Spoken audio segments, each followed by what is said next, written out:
আসসালামু আলাইকুম everyone, welcome back to my channel. আজকে আমি তৈরি করছি কাঁচা আমের সত্ত্ব। তাই এখানে আমি 5টি কাঁচা আম নিয়েছি।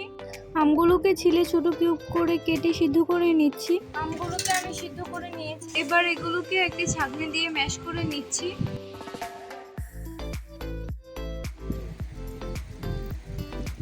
আমটাকে ভালোভাবে ম্যাশ করে নিয়েছি।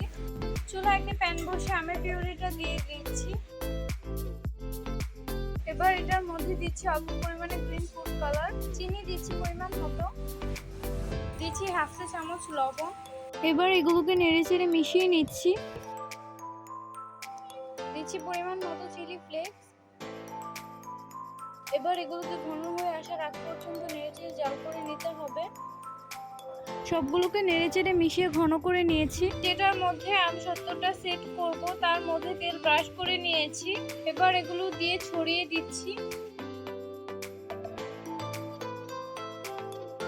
এটাকে আমি চারপাশে সমানভাবে ছড়িয়ে নিয়েছি। এবার এটাকে আমি রোদে শুকিয়ে নিব। রৌদ্রটা বেশি থাকার কারণে আম সত্ত্বটা কিন্তু একদিনের মধ্যেই শুকিয়ে গিয়েছে। দেখুন কতটা সুন্দর হয়েছে। এখন এটাকে কেটে নিচ্ছি।